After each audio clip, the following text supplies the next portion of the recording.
Hey, Raider Blue. It is me, Mrs. Swanson, and I'm coming to you from my classroom. We are going to bounce into our shelf life book. We're picking up on page 94. We're reading Wet Hens. Oh, big deal. You got your picture in the paper last year.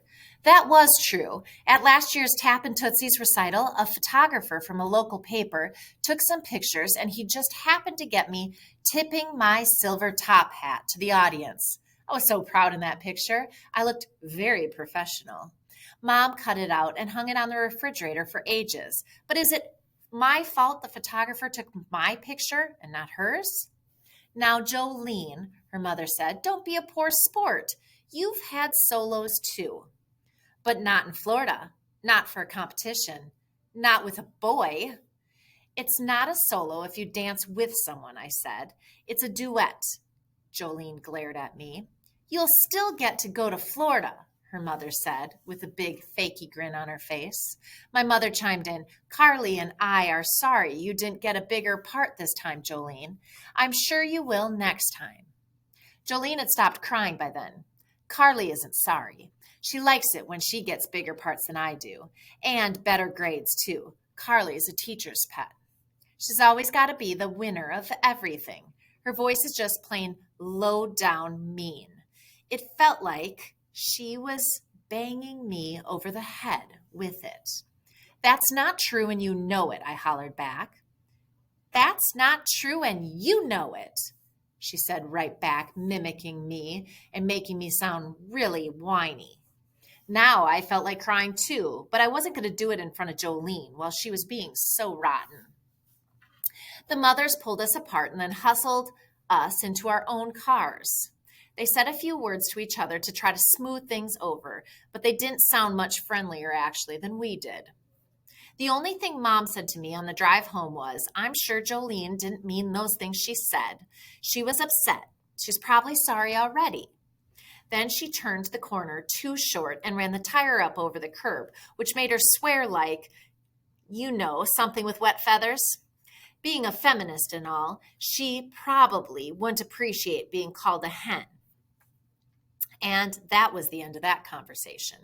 Jolene's mother called about an hour later and apologized to my mother, which made them both feel that everything was just fine again. Helen admitted she was feeling a little bad herself about Jolene's being slighted, and she said sorry. Now she didn't intervene sooner to stop Jolene from saying those mean things to you. So what? I said. Just because her mother is sorry doesn't mean Jolene is. She's a lousy friend, and I'm never speaking to her again. Carly, come on. You know Jolene's just envious of you. You have gotten more attention in dance lately. Can't you be just a little forgiving? Mom gave me that stern look. After all, Jolene is your oldest friend, right? Not unless she apologizes, which I knew she'd never be able to do. Jolene can never admit she's wrong. I always have to be the one to make up with her after we argue. Well, this time, I'm not going to do it. It's not my fault. Flip your page to 96. Nobody's perfect, Mom said. It's not a good idea to judge people by their weakest moments. Weakest, I said. You call that weak? She was screaming at me. Mom shook her head. Well, sleep on it tonight. Maybe you'll feel differently in the morning. So now it's morning, and I don't feel one bit different. The phone rang about 8 o'clock, and I jumped out of bed just in case it was for me. But when it wasn't, I knew it wasn't ever going to be. That bratty Jolene can just spend the rest of her life alone, because I certainly don't ever intend to call her. The only problem is, I don't like going down to the beach by myself. There are always a lot of older kids there, and sometimes boys whistle or make remarks at the younger girls. If I'm with Jolene, it's okay because she just sasses them back, or else we both turn our heads away like we don't even hear them. But you can't do that as well by yourself. So I decide to just ride my bike around. Maybe I'll find somebody else to hang out with. Unfortunately, Jolene and I spend so much time together, just the two of us, that we don't really have any other good friends. I guess I always thought we'd be best friends forever and never need anyone else. Thinking that we aren't anymore makes me feel sort of sick. And I can't finish my granola, even though Mom cut strawberries to put on top. It's the middle of September, and the weather is perfect for bike riding or swimming or just about anything outside. I guess it's perfect yard sale weather too, because I passed three of them just going around our block. One of them is really huge, and it looks like there's a lot of kid stuff in it. Since there's nothing else to do, I stop to see what they've got, making sure to leave my bike parked down on the sidewalk so nobody tries to buy it. Sure enough, there's a table full of kid junk, girl junk, and it looks like a bunch of games, Boggle, my favorite, Barbie dolls, and mosaic tile maker kit I used to have. I loved that thing. Whoever owned this one took better care of hers than I did because most of the pieces are still inside. And there's a kid's loom, like the one I have at my grandma's house. The more I look around, I see that whoever this girl is, we like the same kind of things. I wonder why I never met her. I take a good look at the house. A big white porch wraps halfway around it, and there's a little yappy dog in the window. Wait a minute. I know who lives here. I didn't recognize it at first with all the stuff in the driveway, but now I remember. That girl, Elizabeth Porter, or is it Potter, or was it Parker? Something like that. She went to our school in kindergarten and first grade, but then her parents put her in that snooty private school in Bretham, 2 towns away from here. I used to see her outside sometimes when I was younger, but now I'm always in dance class. Even though she lives close to me, Jolene and I never tried to get to know her. We'd think she was too good for us. It's weird. She has so many of the same toys and things I do, except she's selling all of them. I guess when you go to a private school, you outgrow stuff a little bit earlier. We are now on page 98. Now that I'm thinking of it, Jolene and I saw her one time a few years ago. Our mothers had dragged us to the mall to get back to school clothes, and Elizabeth was in the same store. Only she wasn't whining and begging to get lunch like we were. She was trying on a skirt and a blouse, turning to look at all the different sides of her chest and her behind, making sure she looked perfect. I remember Jolene and I laughing about it and our mothers getting angry at us. But really, who wears stuff like that to school in the 4th grade? And who calls herself Elizabeth anyway? How about Liz or Beth or something that doesn't take a half an hour to say? And now here's all her stuff. Elizabeth, what's her name? Personal stuff strewn out on the front yard, just like a pile of garbage. Then I notice a box of books. There's something I might spend a few quarters on. Old Elizabeth's probably reading Shakespeare already, so maybe she threw out something I'd like. Of course, she had a lot of the same ones I do, but then I noticed it. Shoved into the box sideways, my very favorite book from when I was really little. The one I made Mom check out of the library every few weeks to read to me over and over and over. Carefully, I lift the book out as if it might crumble in my hands. I have to sit down in the grass immediately and read it again. It's the story of a group of kids who find a hill in their town littered with old boxes and glass and rocks, and they turn it into a pretend town of their own where they play for years. They call it the Roboxen. And it always seemed to me like it must have been the best place to play in the world. They had a mayor and a graveyard and a bakery. And they had wars, boys against girls and jails and cars. I used to force Jolene to help me make a Roboxen in my backyard, but she was never into it the way I was. Anyway, you'd need a whole lot of kids to make a whole town. But at least now I have the book. I can read it whenever I want. Have you read that book before? The voice behind me makes me jump. It's Elizabeth, of course, in a pair of iron jeans and a tucked-in white shirt. Thousands of times, I say, hugging it to my chest. I'll buy it from you.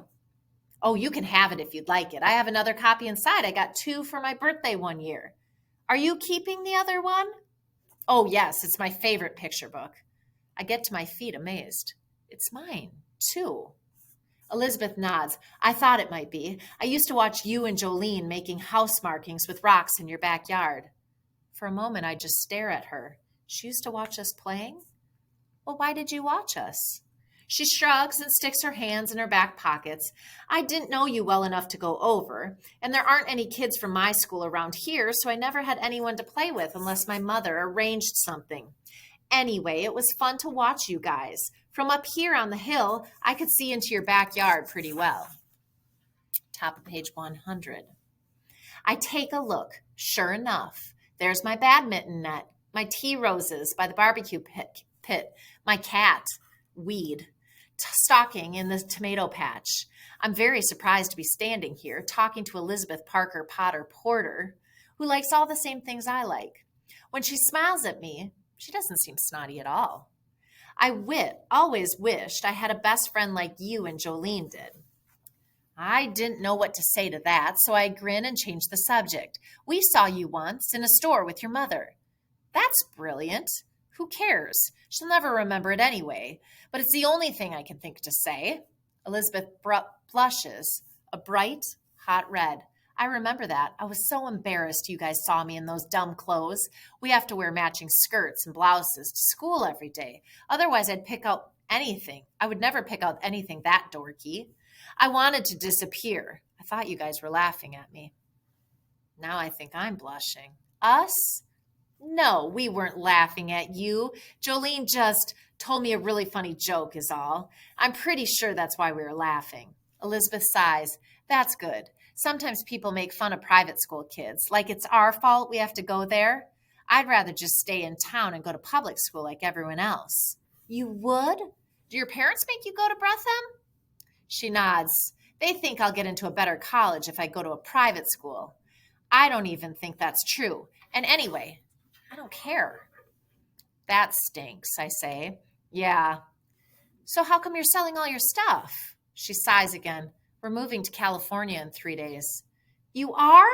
That is so cool. You are so lucky. Elizabeth makes a face. You think so? I don't want to move. I won't know anyone there. Yeah, but you'll be in California. No winter, no snow. I like the snow, she says. I have to laugh. Actually, so do I. Elizabeth laughs too. She seems like such a cool person. I can't believe I never got to know her after all these years. She's so much more like me than Jolene is. Hey, do you want to go to the beach? Maybe we could build sort of beach-type roboxen, I say. Her eyes get real big and round. Yeah, that is a great idea. There won't be boxes, but there'll be rocks and shells and driftwood and seaweed. I'm inspired by the fact that she thinks I have great ideas, and I say, we'll call it Shellaroxen. She jumps in the air. Yeah, oh, Carly, let's. I'll go get my suit, and I'll be back in 5 minutes, I say, running toward the bike. My favorite book under my arm now. I pedal past the house. I see Elizabeth leaping up the stairs into her big white house. Someone who seems happy to be my friend. Top of page 102. We spend a long time at the beach. Elizabeth brings a thermos of lemonade and some apples. I make off with a box of cookies from our cupboard so we have a good lunch. And we each have $1 to get something from the ice cream truck when it comes rolling around. Building Shellaroxen makes us act silly, like littler kids than we are. We make about 6 houses in the sand, and then we pretend to be different people depending on which house we're in. I know, Elizabeth says. I'll pretend to be Jolene. No, I say, remembering how she glared at me yesterday. Let me be Jolene. Okay, then. I'll be you. I'll be Carly. I laugh. Then I'll have to come to your house, Jolene. To your house. Jolene never likes to play at her own place. Elizabeth straightens her beach towel, bed, leans against the rock, back wall, of her house and waits for Jolene to arrive. I arrange my face in a pout and I shuffle through the sand to her doorway, pretend to knock. Carly throws open the door and says, Hi, Jolene, come in. When I walk in, she raises her hand in the air and I know what she wants me to do. She must have seen Jolene and me do it in my backyard. Do you know how? I ask. Sure, I do. Jolene, we made it up together, remember? Okay, we slap a high five with our right hand and bring our left feet behind our right legs and slap them too. Then go into a shuffle ball step, the Tootsies use all the time, and end with a face-to-face double hand slap. Elizabeth is giggling like she's crazy. She's so happy she did it right, I guess. But it seems funny to me to do the slap